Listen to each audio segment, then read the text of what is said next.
Now, today is International Youth Day. However, millions of young people in South Africa are challenged by both unemployment and poverty. The ailing economy and the rising cost of living continues to be a major concern. Some experts are warning the country is at risk of becoming a failed state. The latest crime stats paint a grim picture. The backdrop is a continuing theme of corruption, enrolling blackouts, water shortages, a shaky healthcare system, and myriad other state failures. Others say this is the cost of corruption and negligent leadership. Speak now to research.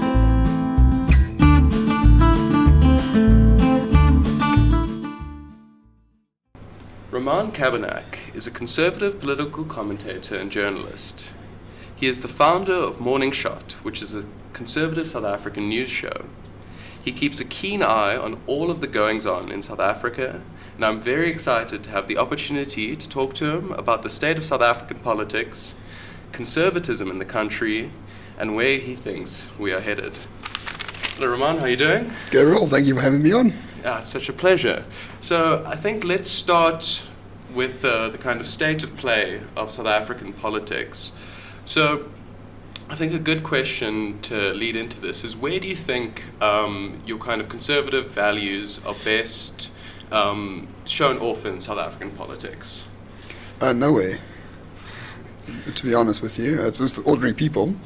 We know from survey data that yourself and others have done that most South Africans are sort of not deeply ideological. They're sort of centrist, pragmatic. But it's not an ideology that permeates throughout the country by any means. If you ask people what they truly want, it's a better life, and that's not inherently a conservative trait by any means. Yeah.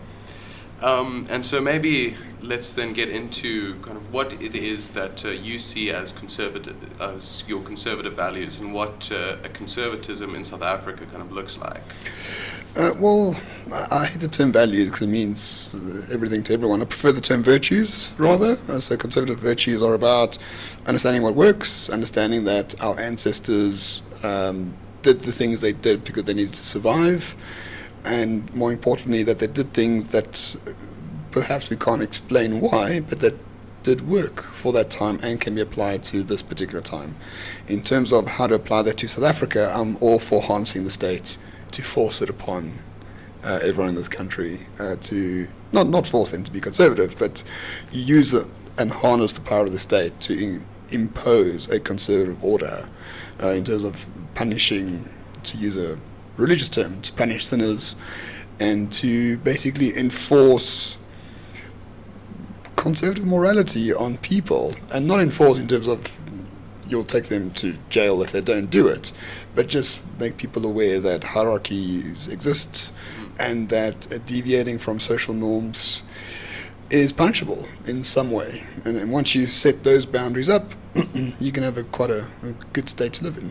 So you're for kind of using the state, having the state as the kind of moral arbiter to enforce a kind of stricter culture on a society? Is that where you're coming from? So not in a moral way, but just in terms of, if you look at what Lee Kuan Yew built in Singapore, so one can argue that it was a moral thing. Like, he didn't want to have any drugs in his state, he didn't want to have any public religious affairs in his state, because he understood quite well that if you let people be who they wanted to be, they will vote along ethnic lines or they'll vote along religious lines, whereas for him, Singapore itself was more important than the individual, and therefore if you wish to come to Singapore, you will have to follow the modalities we set out as the government of Singapore.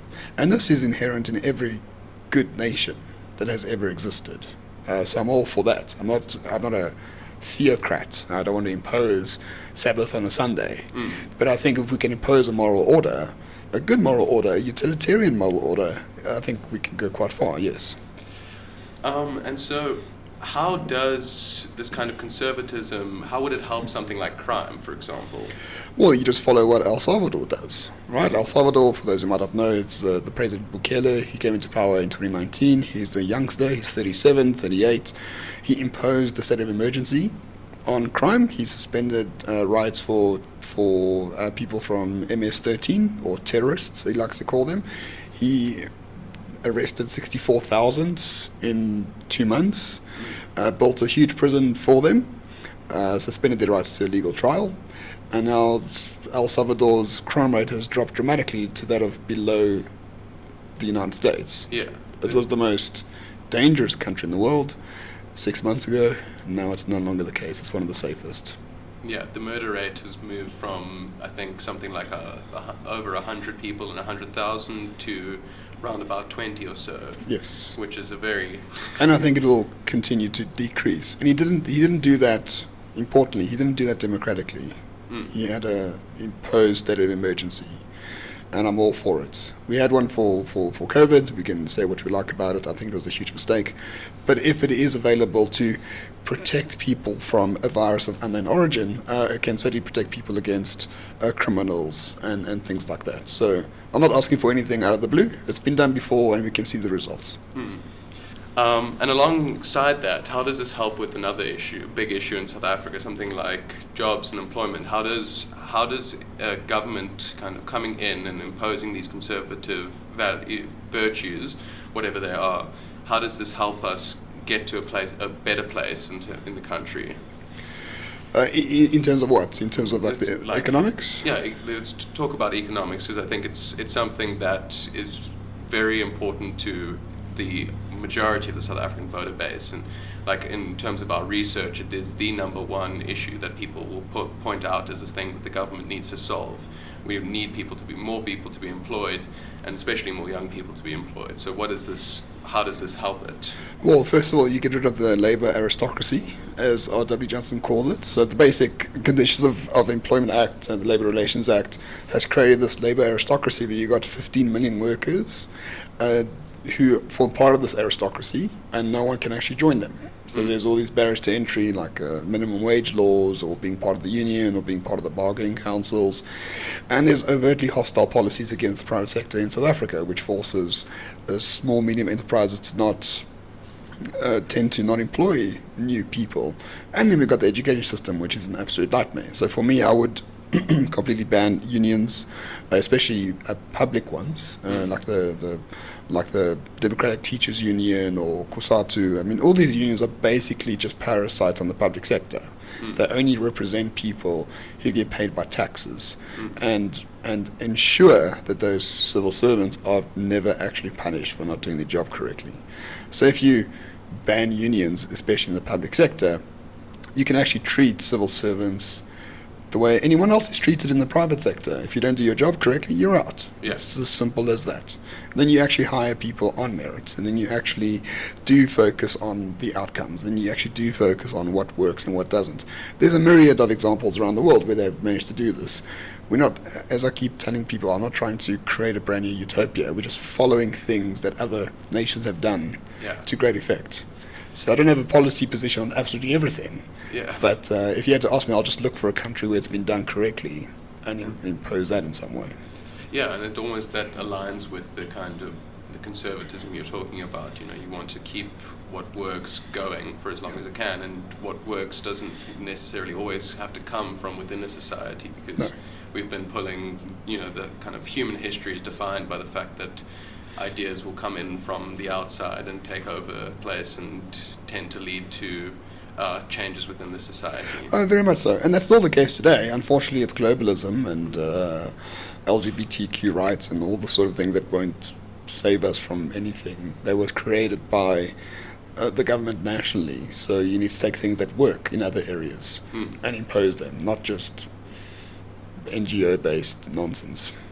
And so where do you kind of find yourself disagreeing with people who will call themselves maybe the traditional liberals of the world, who kind of agree that there's been a lot of public sector overreach, that agree that maybe we need to focus on kind of what works? Is it in the fact that you don't agree with the kind of the other ideological stuff, the kind of tenets that they hold the freedoms sacrosanct, or where's the point of departure? Well, I think that the big problem is that we've taken the sort of human as a rational animal to a logical conclusion which doesn't fit. Right? A lot of these liberals, and I used to have some element of that in me. I'm not saying that I was always very conservative, but a lot of people sort of don't understand human nature very well. People are sort of herd animals for the most part, and you can and should ensure a competence, a hierarchy of competence for the most part. So I think with liberalism, the problem with it is if everyone is an individual and everyone has autonomy and freedom of speech, you're going to end up with degeneracy, right? With a generation based on pornography and TikTok. That's the logical consequence of it. And wokeism is an offshoot of that, for the most part as well. So you must look at more the communitarian aspect of a nation state, its borders, its geography, and what it means for the people living in that area, rather than the sort of individual human rights of people. Because if you are an atomized individual, you ebb and flow with the sort of social current of the time. But if you're a community based on some foundational virtues, it's much more difficult to move you around for the most part. So I think the real problem lies in the fact that people think that human progress is real, whereas I don't. I think technological progress is real, but the human animal remains the same, and we just sort of look at the incentives of technology and determine what's good for us on an individual level, without taking into account the community trade-offs that need to follow from that.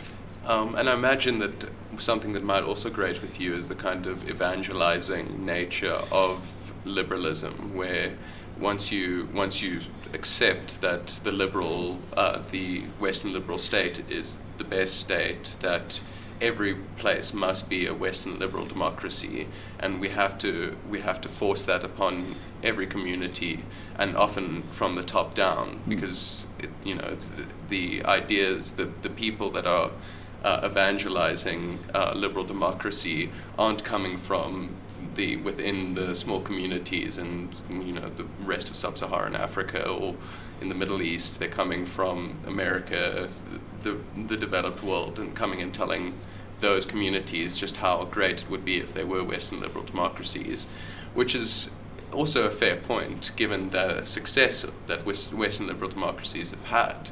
So what do you not think that there isn't a kind of necessity to push upon people values that they might not agree with, but that have been proved to be valuable and useful?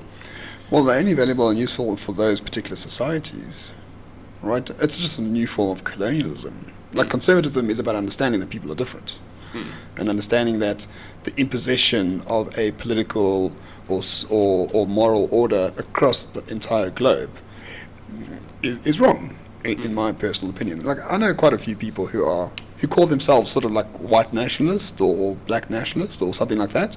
These are the most widely traveled people that I know, who've been and seen every culture in the world, and what they deduce after all their travels is that they come back and like, okay, well, I'm actually quite happy being who I am, and I actually value more of what my culture has brought to the world.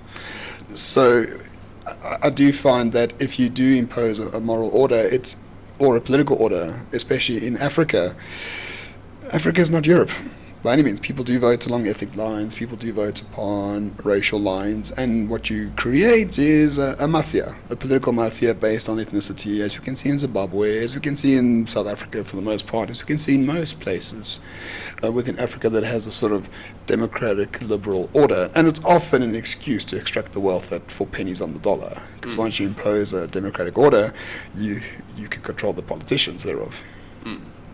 But you can control the politicians in any society with the right amount of incentives. And to kind of then to continue on this thread, do you think that the government of South Africa is appropriately sized, and what does an appropriately sized kind of government look like to you? I'm not too worried about size and cost. I'm worried about effectiveness. So, we probably do have a bloated government. But what concerns me about the government is its lack of patriotism, right? It's lack of nationalism. It's a lack of love for the people it supposedly serves. That's a far more important question than the size thereof. Because once you have a virtue that you are a sort of not a public servant in the traditional sense, but once you sort of inculcate the aspirations of the people, you need to use that power to get the aspirations of the people out in reality. And in South Africa, we've never had that from a government, the current regime or the previous regime. If we do have one, that would be quite nice, but I don't see one happening based on our current political positions and our current political political parties, because there seems to be a lack of nationalism. And I mean nationalism in a good sense, in terms of loving the people that you're supposed to represent and serve. I just don't see that from any political party at the moment. I'm going to give you some pushback on this, and it's me in many ways playing devil's advocate, but what do you think of the arguments that are made where someone will say to you that actually no, the ANC does love its people because it tries to write in policies to help the most vulnerable in the society, to help the people that were left behind by apartheid. And the big problem that the ANC faces is that there's a kind of corrupt group and a good group, and the good guys in the ANC are fighting their hardest against the bad guys, but the bad guys got to run the country for 10 years, and so now they're kind of embedded in the state. What do you think of that argument? Well, I think the ANC does love poor people because it has created so many of them. Unemployment rates, a worse unemployment rate than under the apartheid government. And I speak to a lot of black South Africans who will sort of look back historically and apartheid wasn't that bad. It's not something I agree with, of course. But no, I don't know. I mean, politics in South Africa is a mafia. It's like which mafia has more of a cult-like following, and they will do everything for themselves. So every single policy emanated from the ANC is one that benefits them first and foremost, and not or their sort of patronage network or their coalition of the corrupt. It's not something that is about the best for the people of South Africa, irrespective of who they are. I mean, the social grants for 30 million people, that's slavery. It's not something for people to aspire to. It's not something that will help people in the short term or long term. It just helps garner ANC votes for the most part. So yeah, there's a lack of love. That's a problem. And you have a kind of different take on where South Africa should be headed. You don't actually necessarily want South Africa to continue in its current form. So what would you like to see happen to the South African state? Well, I think it's important just historically. South Africa is a country that was created by colonial powers who had no understanding of sort of local ethnic tribes and alliances and groups. Ironically, a national government, or since 1910, since the Union, has always been about carrying on the colonial project of the British. So true decolonization is breaking up the colonial project. And I think people are more suited to living amongst people they want to live with, whether it be on ethnic groups or racial groups or cultural groups themselves, and therefore South Africa breaking up apart into an enclave society where you can create local order in a conservative manner, because you have to rely on what has worked in the past and incorporate it into your modern living standards. So the enclave society makes far more sense for South Africa than a national state, which is basically the oppression of everyone except for those in power. So I really don't care what sort of enclave you wish to live in. And I know a lot of them will be run by gangsters, a lot of them will be like Mad Max, but that's what South Africa is today. So I mean, it's not going to be any different to what I prefer to live in an ordered one. I prefer to live in one where there's a church in the town square, where people can walk around peacefully and people can work and be entrepreneurial. And I think that could be a reality far sooner than any sort of real political reform at a national level. But wouldn't the problem with this be that we might be entrenching the kind of differences that existed because of the colonial Yes. power? And I approve of that. Yeah. Well, and wasn't I was going to continue, and wasn't the kind of point of the democratic, let's call it the democratic revolution in South Africa, to be able to kind of break the historical tradition that was created with colonialism and forwarded by apartheid, and be able to finally see a South Africa kind of in the similar vein to the United States, where people can, it's a land of opportunity where you can succeed, you can flourish and succeed based on your own merit, and there's nothing holding you back, no individual quality that you have that's some aesthetic holding you back. It's just who you are as a person that determines your value to the society. Yeah, I think we've been doing it for 30 years. I think we can see the results everywhere, right? Like I don't want to be, how can I explain this in a way that sort of makes sense? If you're a Zulu and you truly believe in your heritage as a Zulu person, I don't think any white person or Afrikaner person should tell you how to live. And vice versa.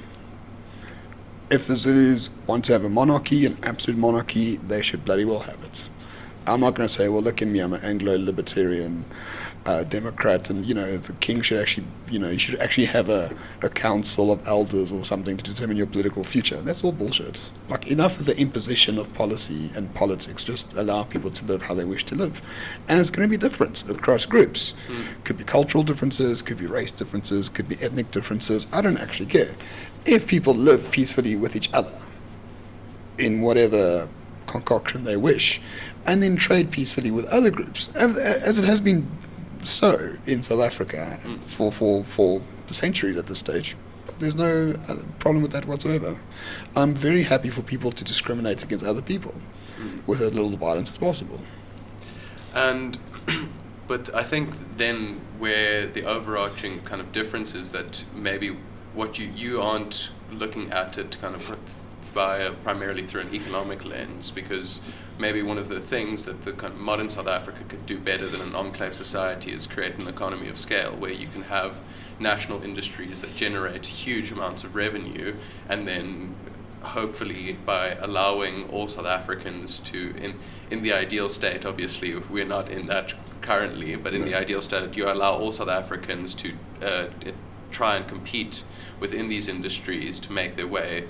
That would mean that would kind of be halted by an enclave society, because you need to, if your enclave is focused on something, it's much harder for an outsider to come in and work and penetrate into an industry that's dominated in your enclave. Or do you not see that as a problem? Well, I mean, we're not in the Industrial Revolution anymore. Right? We're in 2023. We're in the digital economy. The digital economy is based on work once, sell it 1,000 times, which is useful for mostly the middle class and people who do computer programming and things like that. But we had the Industrial Revolution in South Africa. It sort of worked fairly well under apartheid, even though the wealth was kept within certain areas of the country. Even though I learned the other day that the apartheid government spent more money on the homelands than what the UN said was good enough. So ironically, it was redistributed to a large degree as well. But we're not in a scenario where there's an industrial revolution anymore. There's nothing special about South Africa in terms of industry at all. So if you have enclaves that are able to sustain themselves and provide services to the world in other ways, I think that's more useful. But our natural resources has been largely a curse, especially in the sort of democratic era. So if you're able to reform a state, take it by the scruff of its neck and impose it, yes, perhaps, but I don't think that's possible in South Africa. And where do you do you not think that there is maybe a role for federalism inside of this, in that we have within our constitution already, Section 235 says that we need to actually pursue the federal project and we need to write legislation. The ANC, given that grates against its ideological position entirely, has not pursued any sort of federal laws or tried to create devolution of powers, something that the DA is now harping on about.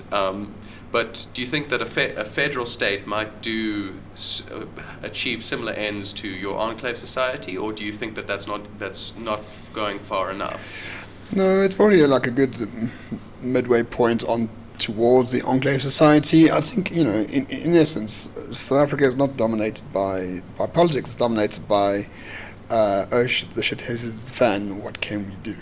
right? So we can see the ANC now trying to privatize as much as possible, which is what Margaret Thatcher did, right? Yeah. Which is not characteristic of the ANC. So federalism, I mean, if the DA harp on about it, I haven't seen it really take any measurable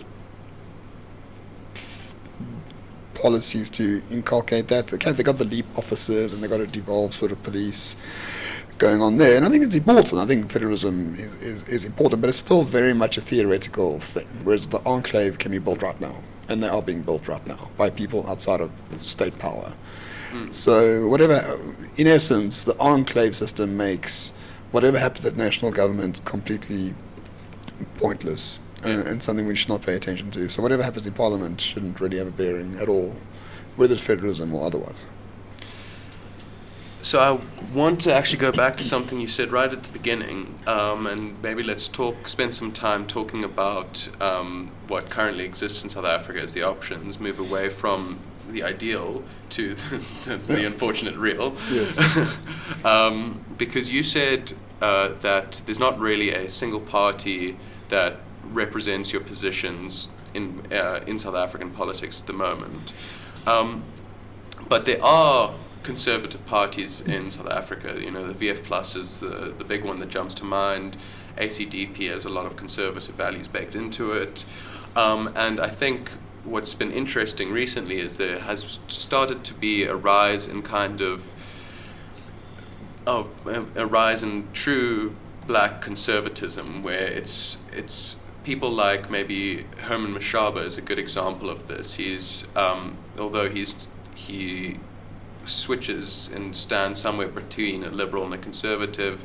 He believes in the importance of religion. You see on his Twitter every day, "Let us pray," and then he also believes in the importance of the tradition of marriage.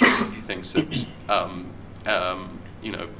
children should be born into two-parent households. He is very strong on the protection of South Africa's borders.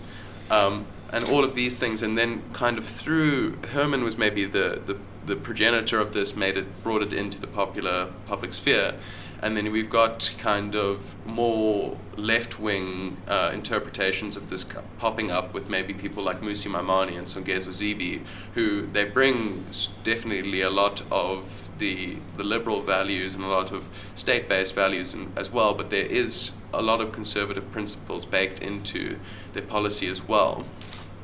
And so do you think that this is an encouraging sign that we're moving towards this kind of conservatism being acceptable in the mainstream, or do you think it's not going far enough? Well, I think we'll have to see after the elections and how well it does on a sort of national level. The one thing that you can apply to all political parties is that they're all absolutely terrible at communicating what they actually truly believe.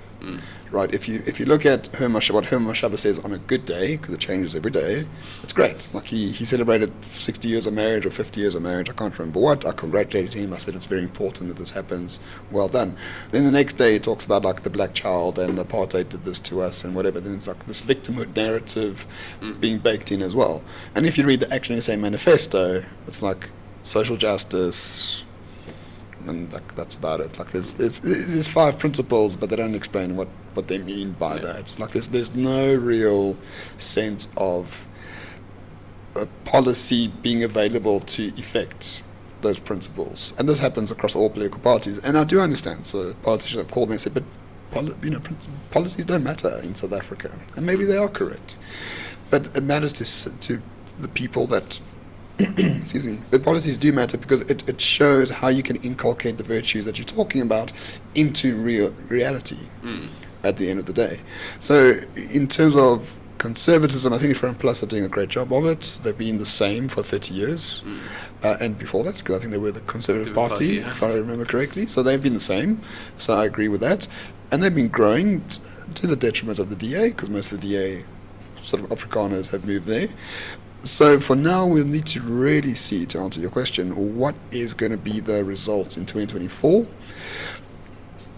But the results of 2024 are not predicated on the virtues of the parties. I think it's predicated on the reality that these parties are just shit communicators. So it might not tell you the whole story. And talking about the DA, what do you think it says kind of about South Africa, and what do you read into the fact that the DA is the main opposition party in South Africa? Do you think that that might indicate there's a kind of nascent wish for the kind of European-style liberalism here, that's the second biggest party, or is it something else to you? Well, I think it signifies that the minorities are libs for the most part, and I say that jokingly. So they've got the minority vote on lock, as the youth say, right? And these are people who are minorities, so coloured, Indian, and maybe not so much the colours anymore, but definitely Indians and the whites vote for the DA, and these are people that perhaps this might be a bit controversial, but who do have a sense of what order looks like in the version that they wish to see it, and that includes your rubbish being collected and your potholes being fixed, and just what we would call general service delivery in the world, or anyone else in the world would be like Monday, right? Like this is just what happens at the council. So I think a lot of the DA's support stems from the fact that they are able to build localized order in Cape Town. Ideologically, the DA is sort of all over the place. For the most part, they're also terrible communicators. But I think what you are seeing is that very few black people are voting for it. Because maybe those are not the values of black South Africans in some way. Maybe they don't have a sense of, their sense of order is very different to the DA's sense of order. So I don't know if that answers your question succinctly enough. I think it does, but I think the DA is, for me, it's always been a very interesting party, because and having lived in the Netherlands for 4 years, you could find it would seem much more at home on a ticket in the Netherlands than it does here in South Africa. As you point out, the values for the majority of the country don't seem to align kind of at all with the DA. But it seems to be trying to bring the Western liberal style politics into South Africa, because it almost wishes the DA almost wishes that South Africa was a Western liberal country, and it would be great if we were. I'm not too sure about that. Not too sure about that. I don't want to live in a Western liberal country at all. They're all largely, I mean, those that sort of the religion of their forefathers and things like that are just hellholes and cesspits and places I would never want to live at all. Cesspits with 4% unemployment. Yeah, I'd rather live in a cesspit with 35% unemployment if there's no wokeism and nonsense like that, to be really honest with you. So I'd rather, if you look at the survey data, I get along well with the average black South African than the average white one in terms of my understanding of what a good life is. So if I go to Cape Town, it's all neat and tidy and nice, and it's just full of people who think they're in Monaco, and that annoys the hell out of me. It really does. It's like the totalitarianism of order, but in a sort of imposed sense. It's just not a great place to be in. Says he. I'll probably be moving there like within 5 years. Who knows? But and I'll be there to welcome you at the airport. Only if it becomes independent. It's a separate issue altogether. But I mean, don't get me wrong. Like, I think if you live under a DA government, your life is probably marginally better than if you don't. And their service delivery is second to none.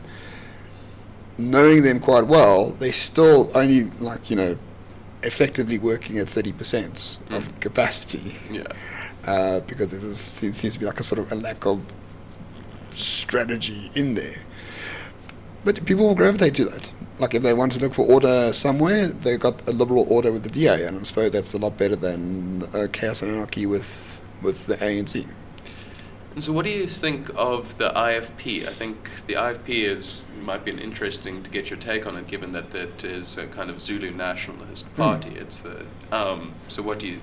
I completely support them in every way, shape or form. I think they were the only group that the apartheid government actually treated with respect. mostly because they didn't have the same aims, but the IFP were unabashedly who they were, which are the Zulu nationalists. I think Zuma destroyed that Zulu nationalism a lot when he became president. The IFP suffered for it because the Zulus migrated to the ANC, thanks to the strongman being in charge, being a Zulu. But now that he's gone and the way he's been treated by the ANC, which is a bit of a problem for them, to be polite, I think they're going to have a resurgence. And now that the DA and the IFP are sort of working together in wards around KZN, and the EFF have cut off all support of the IFP, makes it even more interesting. So I think perhaps you can go back to traditionally where the Anglos and the Zulus are sort of working together to build order in KZN, which is obviously much needed there. But I mean, still realize that the IFP are largely a Zulu mafia, right? They also corrupt, they also do all sorts of things, but they're not the ANC. And because they're not the ANC, people would tend to support them. So I do hope they do rather well in the next election. But I won't be voting for them because I'm not in KZN.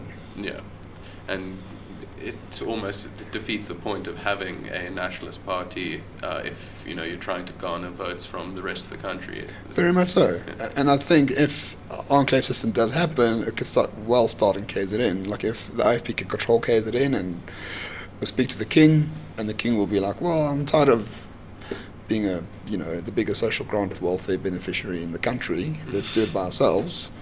Could be something quite special, because the previous king, who I do not know personally, but I know people who know him, like his biggest problem was social grants in his kingdom, destroying subsistence farming, destroying the culture around the Zulu culture, and he had a huge problem with that. But I think he wasn't strong enough to make that a real point.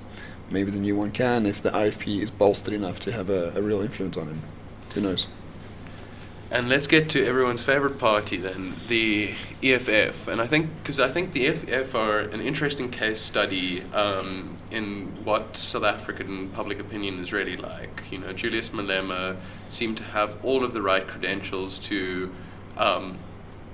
build a party that might be able to contest with the ANC, but he's capped at between 12 and 13%, it seems like.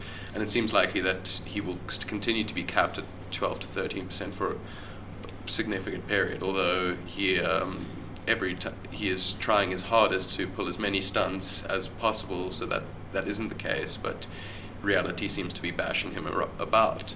And I think that the fact that the EFF exists and the kind of EFF story is actually a very hopeful story to me about South African politics, because although they are violence is one of the main kind of drivers that they're trying to convince people with, that they're unabashed kind of communist populists that use incredibly hateful rhetoric to incite their supporters to commit acts of vandalism and violence. The fact that they have been capped at such a small level of support, despite the fact that South Africa has been in such a kind of mode of stagnation, and there's the fact that there's a huge amount of youth unemployment, and yet they can only get maybe 50% turnout in their major voting blocks, because the apathy in this country seems to indicate that people think, the EFF, they're just ridiculous. Why the hell would I want them? So do you have as rosy a view of the EFF's existence as I do? Or? I think you're right. I mean, unemployment rate of close to the real one is 46-50%, somewhere around there. Most of them youth, 80% of them are youth, or something to that effect. Yeah. And these people are not populists, especially communist populists. That's remarkable. Yeah, that doesn't happen elsewhere, right? It really is remarkable. I think there's a few reasons for it. Number one, I think the EFF is purely a grift. I don't think they actually do want to hold power in a meaningful way. I can't imagine Julius or Fraud Chibambu looking at balance sheets or talking about bills. I just don't think that is indeed the case. And number two, I think it belies a very important truth about South Africa, that most people aren't populist, which is a bit of a shame, because I would love them to be sort of right populist, but there's no political party to imbibe that. But the average South African is a sort of centrist, pragmatic person. and the EFF are certainly not. It's largely a grift, and ironically, all their sources of power are mostly like Limpopo, Mpumalanga, and Gauteng.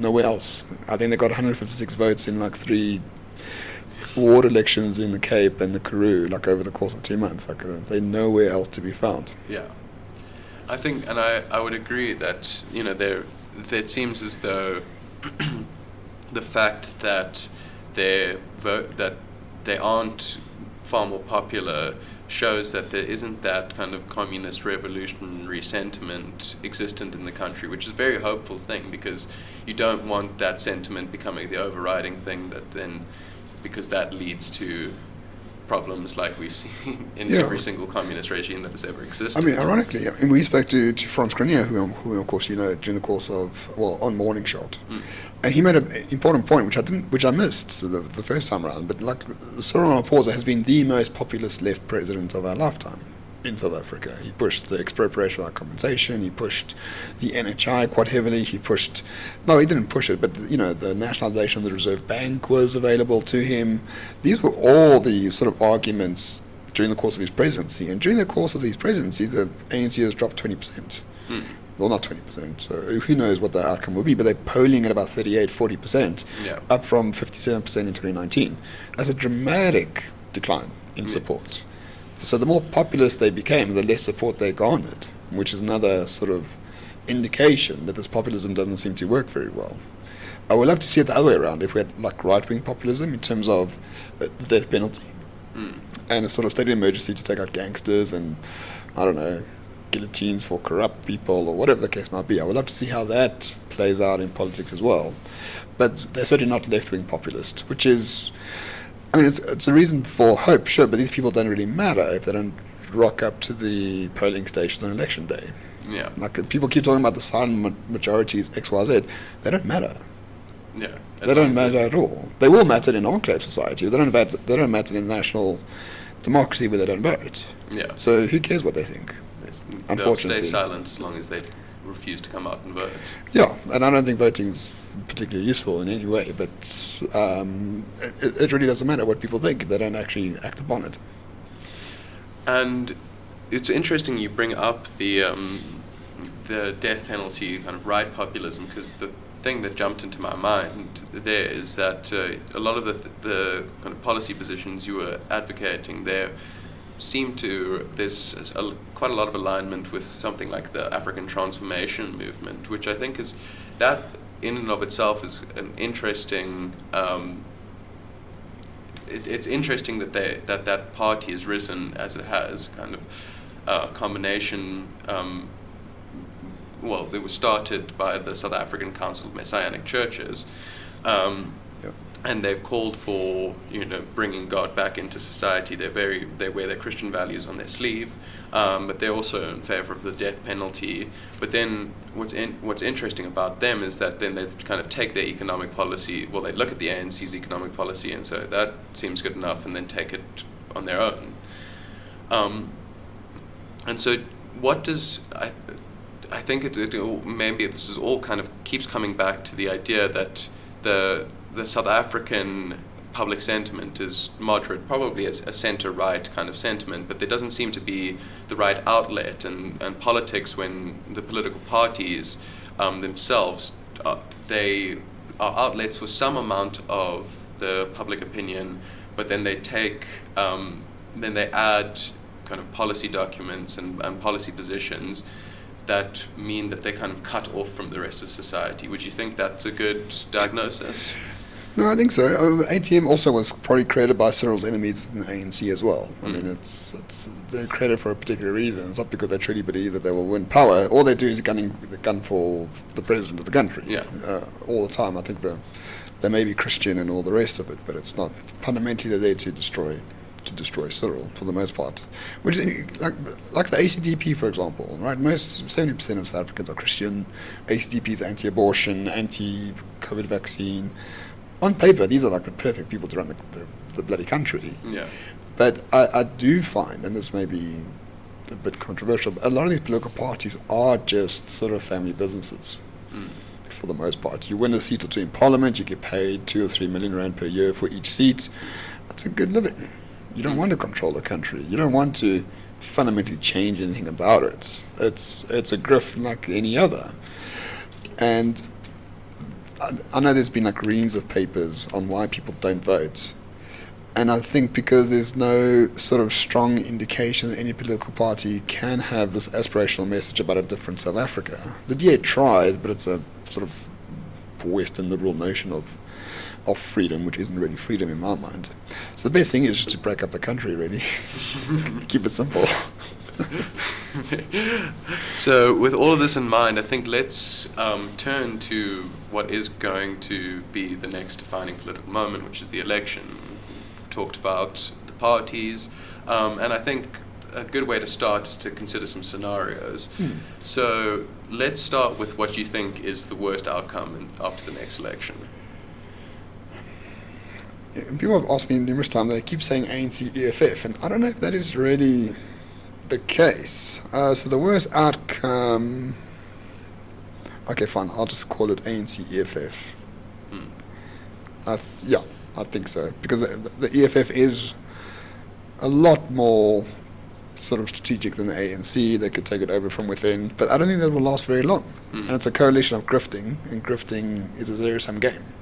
Yeah. At the end of the day, like how much can you extract over a period of time?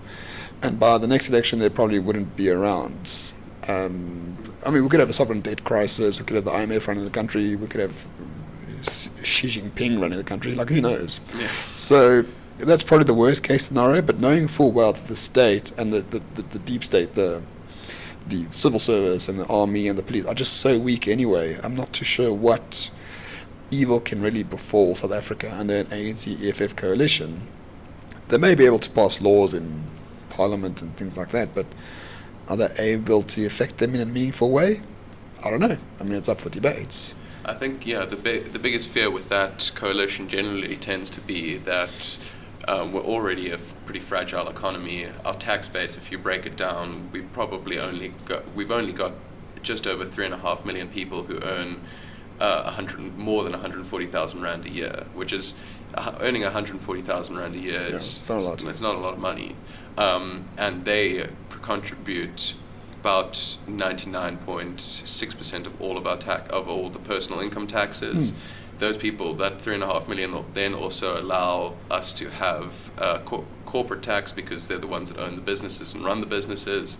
And then because they're the ones who consume the most, they also make up the bulk of the VAT receipts that the country, and those three types of tax combined are about 80% of the country's tax. And the problem is that, and what I think people are terrified of, is that the ANC EFF come in, they make the business environment even worse than it currently is, and that just drives everyone out, and so you have national collapse, not through necessarily a revolution, but because you have created such an hostile environment to the whatever remains in the country up to this point, that it drives all of the remaining value out of the country, and then there's no resources with which the country can function anymore, and it starts to crumble in on itself. Sounds like heaven. Sounds like an enclave system to me.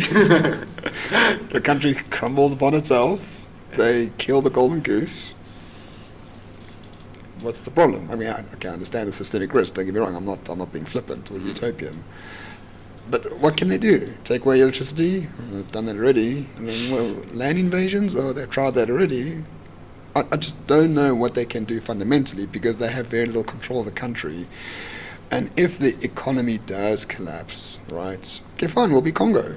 There's still rich people in Congo. There's still rich people in Zimbabwe or in Mozambique. And when you get to the bottom, the only way out is up. I think we need to, maybe the crumbling of the edifice of the Rainbow Nation, South African state, could be not a good thing. I'm not saying it's going to be like roses and butterflies and unicorns for everyone, but maybe it's something that has to happen. Of course, I can say that, and I'd move somewhere else where it doesn't happen. That's fair enough. But if that is inevitable, the point of my warning shot and the point of my rhetoric for the most part is understanding that could be a possible plausible scenario. And I think you can still live very well within South Africa if that does happen under very certain circumstances. But I think that's going to happen anyway if the ANC-EFF coalition accelerates that due to stupidity or greed or whatever the case might be. Okay, it leaves you less time to prepare for it, but there's a whole lot of people who can't go anywhere else, and they have to make peace with that, and they have to ensure that they can withstand whatever the country throws at them. But the worst case scenario is that we become an enclave society. Okay, that's been happening for 30 years, right, for the most part. Like the Western Cape will be an emerging market on its own. Oranje will still be standing. The Zulu Kingdom will still be there. I don't know how much the state describes or identifies or creates the order around the people of South Africa. I think there has been a break in that dramatically, and I think order will still exist, irrespective of if the rand's at 50 rand to $1 or not. And what is the best case scenario for the 2024 election? ANC 51%. Really? Why? Because we know what we're in for. Decrepit, corrupt, incompetence, impotence, the list goes on. So enclave society is still possible. After that, it gives us a bit more time to build them. Static load shedding for 20 years. Okay, cool. And ironically enough, maybe the sovereign debt crisis of the IMF does come in, and Cyril will be the person who maybe can make that happen. But I think he'll need the DA for that to happen as well. I don't think the IMF will give the money to the ANC. They might give it to the DA. So the DA might be important partners in that regard. And then EU bureaucrats run the country for 5 years to the finance. That's the only real way I can see that you wish to save the country. But everything else just leads to enclaves. I don't see another possible scenario. And so you don't think something like the an ANC-DA coalition, or a kind of the opposite in the world in which the ANC does more ridiculous things and manages to somehow bottle the election campaign even more, that we get to the kind of opposition coalition, what Rob herself might call the coalition of the good? As if there's any good at all. So I actually made at Morning Shot, we made a few videos on this, and we think it's probably the best case scenario based on the numbers that arrive once the election is over, as the chips lie. So the best scenario is probably ANC 51%. Second best scenario, knowing that 51% will not be happening, is the DA-ANC coalition. I don't know, because the DA is if that is going to happen, the DA are making a few mistakes. They're gunning for Cyril Ramaphosa, just like the enemies are, like the RET faction, the EFF, and the ATMs of the world. But if a deal can be made with any person, it would only be with Cyril Ramaphosa. I don't see Paul Mashatile or anyone else doing it with the DA. A lot of people have said, but the DA will lose all their identity and things like that. The only real consideration why that deal is problematic is what concessions will the DA make. Are they going to go in there and say, okay, fine, we'll help you, but no BE, no procurement, no EWC, no NHI? Are they strong enough to make those proposals and win that argument? I have my doubts about it. The other solution is they go in and then just allow just the sheer graft to continue, and then try to sort of professionalize the civil service in some way, which I don't think would be quite possible. So it's also going to be a very rickety and very, let's say, not very strong coalition in any way. So you're not long on coalition politics as the future of the country? Well, I think they would be. They definitely are, in terms of our PR system. It's the only inevitable conclusion. I just think it's going to take 20 years for it to be formalized in a way that works well, like Israel or Germany or whatever the case might be. For now, politics is still very much mafia/identity. It's not about ideology/personality. Yeah. Well, or policy, rather. Yeah. And I think we'll get a good tester of that going into the next election, because we will start to see, now that the edifice of the ANC has crumbled, that they aren't this massive umbrella for the majority of South Africans. They are now a party that has to scrap for votes like the rest of them. Yeah.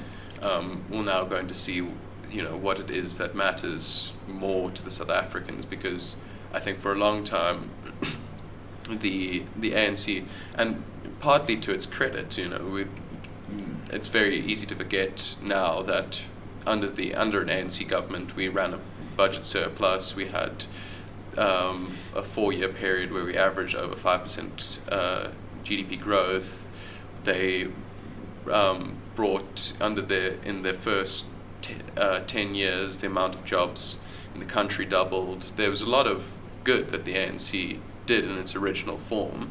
The problem that the ANC kind of ran into is the same problem that every revolutionary party seems to run into, is that when you have a party that's made up of revolutionaries who don't have any experience in government, and then they're expected to run an incredibly intricate government apparatus, eventually the incompetence and the lack of experience starts to show through. And then we had, obviously, the 2007 Polokwane conference where Thabo Mbeki made a critical strategic error, wasn't able to decided he'd run for a third term, didn't choose an heir apparent, and Jacob Zuma rode the anti-Mbeki waves to victory, and then turned the ANC and the ANC government into what it is today, with a lot of help from many of its cadres. But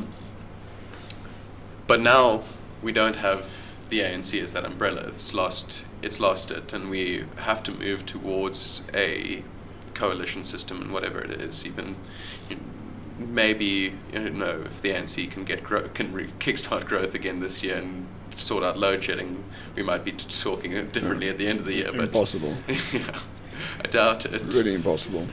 And so it will actually, I think, be the first time where we start to see people try to vote along lines of conscience. And so I think in many ways what we are doing today is trying to help that process along, because the only way I see a democracy flourishing, and I see the South African democracy flourishing, is if we force and we try our best to have people become democratic citizens.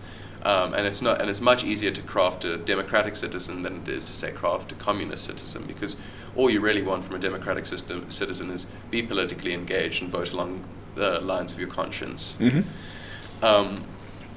And so, would you agree that that at least now with this election we're going to see this, or do you think that the kind of mafia aesthetic elements are still going to override it in the next election? I think most people won't vote, as has been the case for a long time in South Africa. I think what you call it?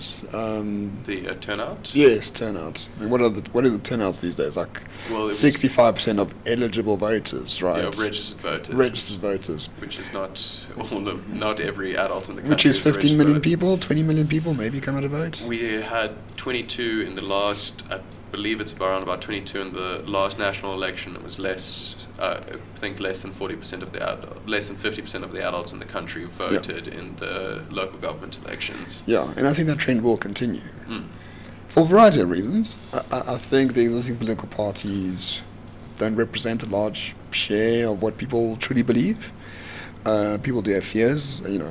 Propaganda is quite good in terms of if the DA comes, they'll take away your social grants and bring back apartheid. I think that's a powerful message. I think it does resonate for a large percentage of rural voters, perhaps. Those who do vote, it'll be interesting to see where Action SA comes up. So far they're polling at like 3 or 4%, which is very good, but no doubt under their expectations. Not so good. It will be interesting to see, a whole variety of things that might happen, but I think fundamentally we're still going to have an election where we're going to have a turnout of less than optimal. If the turnout is really high, the ANC loses big. Yeah. Really big. But if the turnout is, as it always has been, really low, they're probably going to outperform expectations. Purely based on turnout, not based on popularity. But we'll see. It's a question I don't really have a firm answer for, but just based on trends, I don't expect a massive turnout that's going to completely reshape the country, politically at least. And so maybe to end, I've got a couple of questions to say, if you were wave of the wand, you were able to define the political landscape post 2024. What would you prioritize in terms of government action? If I was dictator after 2024? Yes, you were. Oh, very simple. First of all, I mean, the biggest problem in South Africa is crime. By far. I'm not load shedding and all that sort of stuff. Even BEE, I mean, which is a form of crime anyway. Crime is the real killer of innovation. It is the real killer of hope, real killer of dreams. Eliminate crime as much as possible through a state of emergency, whatever the case might be, with as much zeal as they did during lockdown. Because don't forget, people say ANC is incompetent and corrupt. They did arrest 400,000 people during lockdown.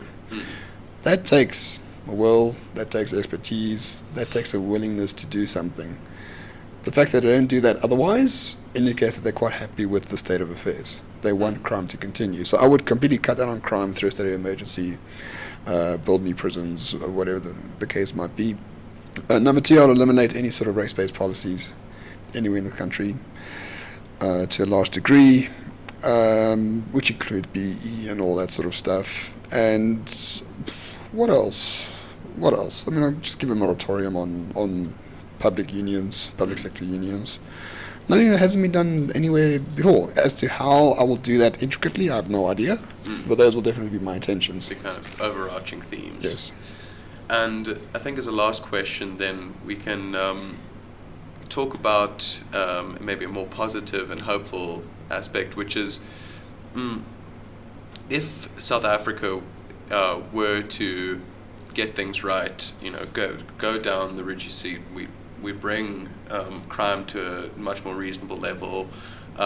We are able to we turn every sort of aspect of South African life into a meritocracy that rewards those who work hard, and we don't use aesthetic as a significant guide anymore. And we're able basically to turn around the country in the ways that you would see possible. What do you think that unlocks for the country? Well, I think importantly it unlocks a sense of pride, which has been lost. And I think a sense of pride in your own country is deeply important for that country to survive in a meaningful way. I think it does unlock, especially for people who never had the opportunity to give value to others, which I think is a very important conservative trait, in terms of working or in terms of whatever, volunteer work. The problem with unemployment and the problem with a lot of these things is that it destroys your soul. It really does. Like I've been poor in my life. I know, bills are coming up. I can't afford to pay them.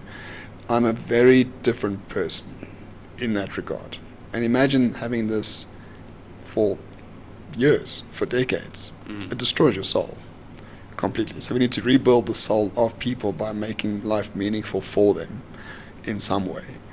Which is why unemployment is such a big thing to solve, which is easily solved. The fact that they haven't done it means they endorse the unemployment rate dramatically. But I think if we can have people that are actualized as human beings in South Africa, not as like the South African Rainbow Nation bullshit that they throw at us every whenever they lose an election, but like people who truly believe in where they live, the people that surround them, the fact that they can give value, the fact that they are aspirational goals to have as a South African, especially a young South African.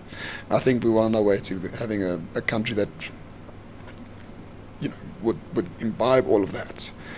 But that only comes from patriotism. It only comes from a sense of nationalism, a sense of love for the people that put you in position. And I don't know if we can see that happening within our lifetime. Maybe after very rickety coalitions for one election term, there's going to be like some populist right-winger that comes up and does what Bukele has done in El Salvador. I'm hoping that is a possibility. But for now, I don't really see it, I'm afraid. Well, thank you so much, Ramon, for taking the time to talk to me today. It's been fascinating, and I think that the discussion surrounding how we as South Africans create an identity and strive for meaning as individuals within the broader kind of umbrella of our communities and then our country is an incredibly important question to ask, because without that, I don't think, and I think we'd agree, you can't have all of the nice stuff that comes with being a functional society. That's the first step to, and the necessary foundation to be a prosperous and good, like in the deepest sense of that word, nation. So thank you for taking the time to talk to me, and I wish you all the best in trying to force the enclaves into this country. Thank you very much, Gabriel, and good luck to you. Thank you for having me. And yeah.